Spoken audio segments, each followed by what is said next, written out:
आप सभी का स्वागत है मेरे YouTube channel Sanjay sir JBS में। तो आज आप लोगों को मैं यूपी पुलिस और SSC, MTS और झारखंड पुलिस, ये सब जो परीक्षाएं महत्वपूर्ण परीक्षाएं हैं, इन सब परीक्षाओं की तैयारी हेतु मैं गणित पढ़ाऊँगा।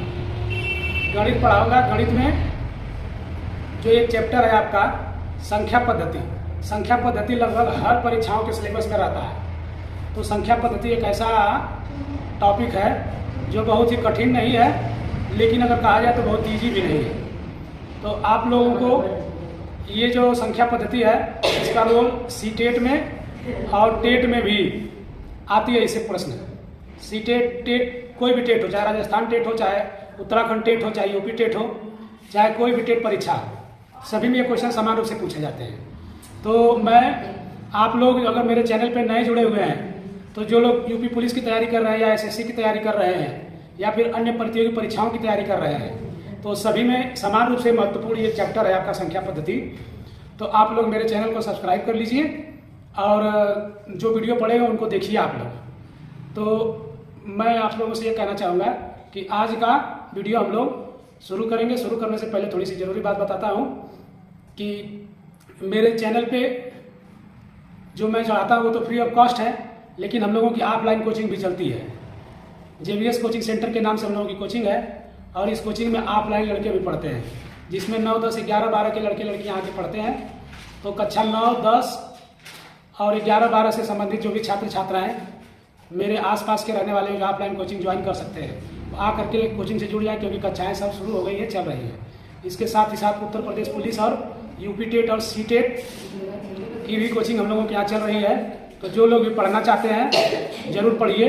आप लोगों की जानकारी में बता दूं कि मैंने सीटेट की कोचिंग 2-3 साल पहले मैंने चलाया था, उसमें मेरा एक शिष्य भी शामिल था और उस समय करीब 22-23 बच्चे हम लोगों के यहाँ पढ़ते थे और उसमें से 20-21 बच्चे जो है कि टेट और सीटेट पास कर गए। तो हम लोगों का जो पासिंग आउट परसेंटेज है वो 1-2 महीने कोचिंग केवल चली थी, बहुत ही अच्छा रहा है। तो आप लोगों को अगर ज्वाइन करना है तो आ जाइएगा, क्योंकि वीडियो लंबा हो जाएगा, मैं ज़्यादा बातें करूँगा। तो आइए चलिए शुरू करते हैं वीडियो।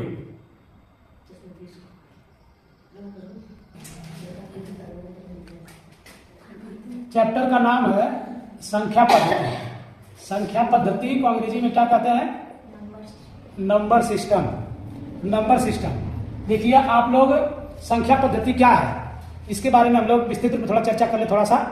देखिए, जब आदि युगीन मनुष्य था तो लगभग 40,000 साल पहले की बात हो रही है। तब मनुष्य कपड़ा नहीं पहनता था, जंगलों में रहता था, जस्ट ऐसे जानवरों की तरह झुंड बना करके। जैसे जानवर लोग कपड़ा नहीं पहनते, ठीक उसी तरह मनुष्य भी कपड़ा नहीं पहनता था और जंगलों में रहा करता था। उस समय मनुष्य ने सबसे पहले जानवरों में सब सारी चीज़ें खाता था, जैसे कुत्ते बिल्ली आज के समय सब खाते हैं।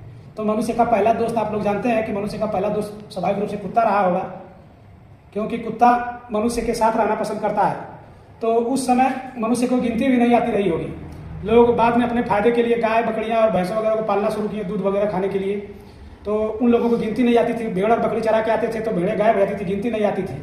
तो उसके लिए वे लोग कंकड़ का प्रयोग करते थे। जितनी बकरियां निकालती थी उतना कंकड़ घर पर रख के जाते थे और जब उधर से चरा करके आते थे और अगर कंकड़ अगर बच गया तो लोग ये तर्क लगाते थे कि बकरी कम हो गई है।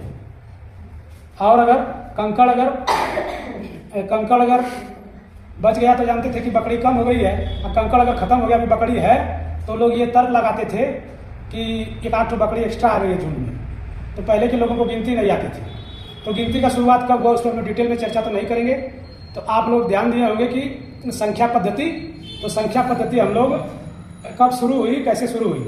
तो याद रखिए, संख्या पद्धति में जब आप प्राइमरी में, जिसको देहाती भाषा में कहा जाए गदैया गोल में, जब आप लोग पढ़ते हैं तो प्राइमरी का मास्टर जब आप लोग को पढ़ाते हैं तो क्या शुरू करते हैं, कहाँ से शुरू करते हैं?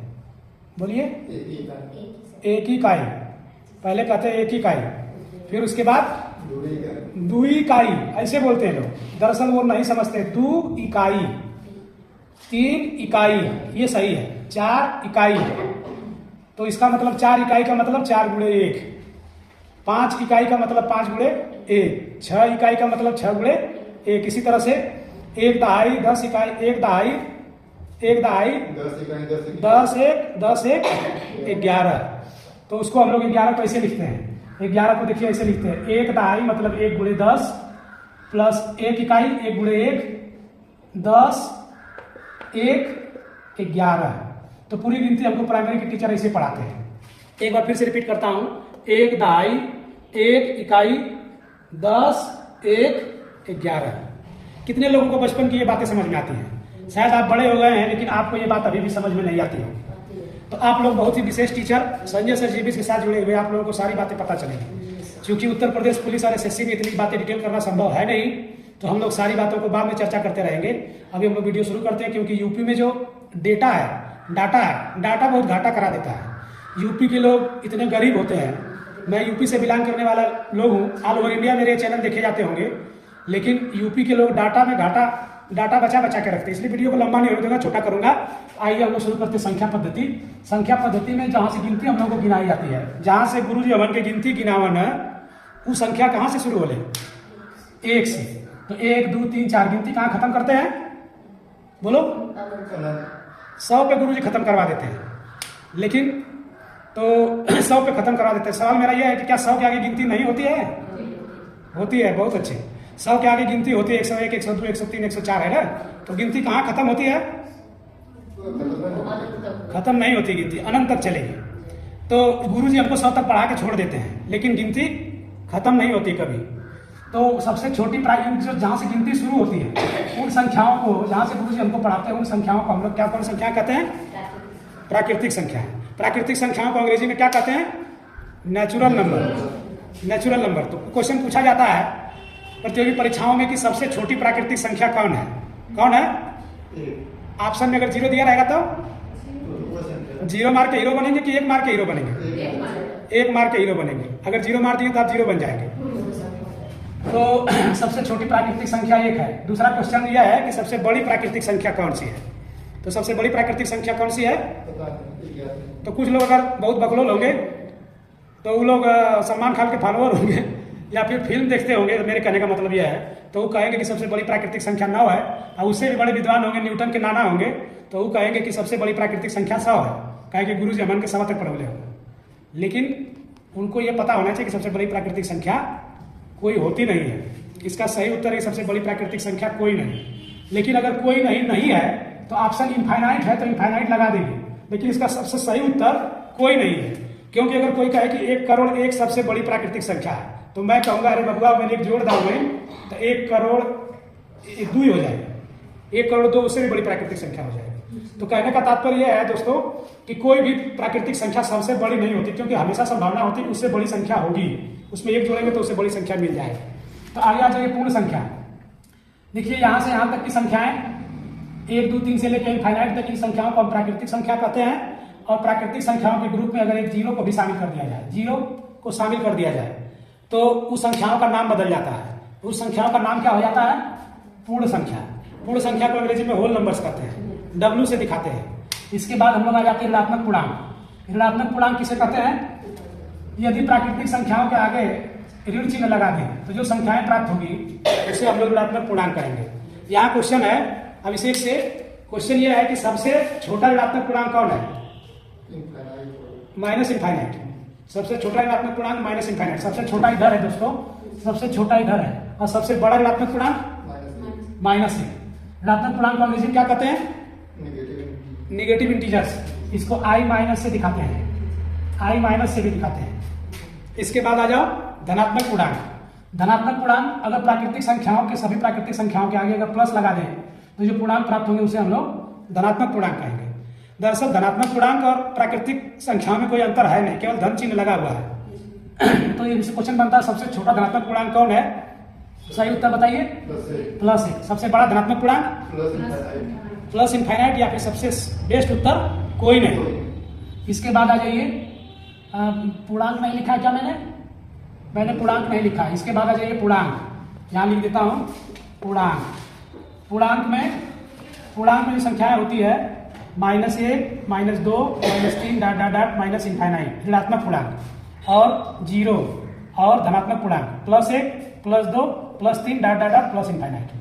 तो यहाँ देखिए ये जो है कि ऋणात्मक पूर्णांक यहाँ से यहाँ तक ऋणात्मक पूर्णांक, यहाँ से यहाँ तक धनात्मक पूर्णांक और यहाँ से यहाँ तक धनात्मक पूर्णांक और ये 0। तो ऋणात्मक पूर्णांक यानी कि i माइनस, धनात्मक पूर्णांक यानी कि i प्लस और 0 को मिला करके हम लोग नया नाम देते हैं, उसका नाम है पूर्णांक। पूर्णांक को अंग्रेजी में इंटीजर्स कहते हैं। पूर्णांक दो तरह के होते हैं, एक होता है धनात्मक पूर्णांक और दूसरा होता है ऋणात्मक पूर्णांक। पूर्णांक दो तरह के होते हैं। यहाँ तक आपको समझ में आ गया होगा, बहुत ही कठिन तो है नहीं, बहुत ही ईजी है। इसके बाद हम लोग चलते हैं सम संख्या। सम संख्या किसे कहते हैं? जो संख्याएं 2 से पूरी तरह से विभाजित हो जाए, से शून्य बचे, उन संख्याओं को सम संख्याएं कहते हैं। क्वेश्चन बनता है सबसे छोटी सम संख्या 2। इसके बाद विषम संख्या। विषम संख्या जो संख्याएं 2 से विभाजित न हो उसे विषम संख्याएं कहेंगे। 2 से पूरी तरह से विभाजित न हो, दशमलव में भाग चला जाएगा लेकिन 2 से पूरी तरह से विभाजित न हो, उसे विषम संख्या। क्वेश्चन पूछा था सबसे छोटी विषम संख्या 1। इसके बाद भाज्य। भाज्य संख्याओं में ये आपका 4 है। सबसे छोटी भाज्य संख्या कौन सी है? 4 है। यहाँ जो लड़के नहीं पढ़े होते वो 2 को लगा देते हैं, लेकिन 4 को भाज्य क्यों कहते हैं इसको देखने के लिए आप यहाँ से जानिए। 4 का गुणनखंड करिए। 4 में कितना का भाग जाएगा? 1 का चला जाएगा। 4 में 2 का भाग चला जाएगा। 4 में 3 का भाग चला जाएगा, पूरा पूरा नहीं कटेगा। 4 में 4 का भाग चला जाएगा। तो देखिए 4 को विभाजित करने वाली 3 संख्याएं, 1, 2 और 3 संख्याएं। तो जिन संख्याओं को, जिन पूर्णांकों को कम से कम 3 पूर्णांक विभाजित कर सकते हैं पूरी तरह से, उन संख्याओं को हम भाज्य कहते हैं, उन्हें हम भाज्य कहते हैं। और अगर 3 से कम यानी कि 2 संख्याएं अगर विभाजित कर सकते हैं तो उसको हम लोग क्या कहेंगे? अभाज्य कहेंगे। जैसे अभाज्य में पहला अभाज्य संख्या कौन सी है? 2। तो 2 में देखिए किसका किसका भाग जाएगा? 2 में 1 का भाग चला जाएगा और 2 में 2 का भाग भी चला जाएगा और किसी से नहीं जाएगा। तो जिन संख्याओं में 2 संख्याओं का भाग चला जाता है, 2 पूर्णांकों से भाग दे सकते हैं, उसे हम लोग अभाज्य संख्या कहते हैं। तो सबसे छोटी अभाज्य संख्या 2 है। इसके बाद सहभाज्य। सहभाज्य में 2 और 7 सहभाज्य, 3 और 5 सहभाज्य, 11 और 13 सहभाज्य। सहभाज्य क्यों है? क्योंकि जिन 2 संख्याओं का मौसा 1 आता है उसे हम लोग सहभाज्य संख्याएं कहते हैं। 2 और 7 का मौसा निकालेंगे तो 1 आएगा, 3 और 5 का मौसा निकालेंगे तो 1 आएगा, 11 और 13 का मौसा निकालेंगे तो 1 आएगा। आगे आ गया भिन्न। भिन्न का मतलब हो गया फ्रैक्शन, अंग्रेजी में कहते हैं। भिन्न को अंग्रेजी में फ्रैक्शन कहते हैं। तो आप लोग सुने होंगे फ्रैक्शन शब्द फ्रैक्चर से जोड़ के देख सकते हैं। जैसे कोई गाड़ी से जा रहा है, एक्सीडेंट हो गया, उसके टांग में फ्रैक्चर हो गया, तो फ्रैक्चर का मतलब टूटा फूटा। तो जब कोई संख्या टूट जाती है, फूट जाती है, तो उसको हम लोग भिन्न कहते हैं। भिन्न जैसे 1/2, 1/2 जैसे एक रोटी है तो इसको हम लोग 1 से दिखाते हैं। इसी में हम लोग नीचे अगर लिख दें तो ये नीचे वाली जो रोटी का हिस्सा, ये वाली रोटी का हिस्सा, इसे हम लोग कितना दिखाएंगे? आधी रोटी। इसको हम लोग आधी रोटी लिख सकते हैं। और इसको पूरे को लिखे तो ज्यादा लिखाएं सौभाग्य रोटी, यानी 1 रोटी। तो जो लोग पढ़े लिखे हैं, उनकी पत्नियां भी अगर पढ़ी लिखी हो तो अपनी पत्नी से कहे कि तनी 1/4 रोटी लेके आवा था। तब पत्नी अगर स्कूल में पढ़ ले रही तब तो 1 टुकड़ी रोटी लेके आ जाए। अब पत्नी अगर स्कूल के पिछवाड़े पढ़ ले रही तब वो सोचे कि सैया जी हमारा क्या कहते हो, कितना लेके आई हैं। तो अगर आप लोगों को वीडियो अच्छा लग रहा हो तो एक लाइक कर दीजिए, कमेंट कर दीजिए और पढ़ते रहिए। जेबीएस के साथ बढ़ते रहिए, मुझे भी पढ़ाते रहिए, आप लोग भी पढ़ते रहिए। इसके बाद आपका आता है सहभाज्य हो गया। सहभाज्य के बाद भिन्न हो गया। तो भिन्न संख्याएं जो कटी फिटी संख्याएं होती है उसे भिन्न संख्याएं कहते हैं। ये आपकी संख्याएं हैं परिमेय संख्याएं। परिमेय संख्या किसे कहते हैं? जिन संख्याओं को P/Q के रूप में लिख सकते हैं उसे परिमेय संख्या कहते हैं। तो परिमेय संख्या किसी भिन्न को कह सकते हैं क्या? 2/3 को कह सकते हैं? कह सकते हैं, क्योंकि ये P का मान हो गया, Q का मान हो गया। परिमेय संख्या की एक शर्त होती है कि P/Q को परिमेय संख्या कहते हैं, लेकिन Q का मान not equal to 0, Q is not equal to 0 लेते हैं। तो यानी क्वेश्चन बनता है कि क्या 1/0 परिमेय संख्या है? तो उत्तर होगा नहीं है, क्योंकि इसका हर 0 नहीं होना चाहिए। परिमेय संख्या इसको अंश भी कह सकते हैं, इसको और इसको हर भी कह सकते हैं। दूसरा परिभाषा दे सकते हैं कि जो संख्याएं अंश बटे हर के रूप में लिखी जा सकती हैं उसे परिमेय संख्या कहते हैं। अपरिमेय संख्या, अपरिमेय संख्या जिसे P/Q के रूप में नहीं लिख सकते उसे अपरिमेय संख्या कहते हैं। इसे हम लोग रूट वाली संख्याएं कहते हैं, जैसे √2, √3, √4 नहीं है क्योंकि 4 का वर्गमूल 2 होता है, √5। ये सब संख्याएं ऐसी हैं जिनको P/Q के रूप में नहीं लिखा जा सकता, तो इसे हम लोग अपरिमेय संख्या कहते हैं। परिमेय की अंग्रेजी होती है रेशनल नंबर, अपरिमेय की अंग्रेजी होती है इरेशनल नंबर। इसके बाद अगला टॉपिक है वास्तविक संख्याएं। तो परिमेय संख्याओं और अपरिमेय संख्याओं को अगर मिला दिया जाए तो जो संख्याएं मिलेंगी उन्हें हम लोग क्या कहते हैं? वास्तविक संख्याएं कहते हैं, अंग्रेजी में कहते हैं रियल नंबर्स। इसके बाद है काल्पनिक संख्याएं। जो संख्याएं 2+3i या फिर 2+3i का मान करड़ी में -1, जो संख्या इस तरह की होती है उसे हम लोग काल्पनिक संख्याएं कहते हैं, इमेजिनरी नंबर कहते हैं। वास्तविक संख्याओं को रियल नंबर कहते हैं। इसके बाद है पूर्णांक, आप लोगों को बता ही दिए हैं। तो मैं कुछ क्वेश्चन पूछ रहा हूँ। क्वेश्चन नंबर 1, क्या 5 परिमेय संख्या है? दूसरा क्वेश्चन, क्या 0 परिमेय संख्या है? क्या -1 वास्तविक संख्या है? चलिए। क्या 4/5 परिमेय संख्या है? क्या -3/5 परिमेय संख्या है? और क्या 0 वास्तविक संख्या है? क्या -2/3 वास्तविक संख्या है? क्या करड़ी में 2 वास्तविक संख्या है? ये कितने प्रश्न हो गए? 1 2 3 4 5 6 7 8 क्वेश्चन हो गए। अब ये जो है क्वेश्चन आप लोग, ये क्वेश्चन जो है कि आप लोग उत्तर कमेंट में करिएगा।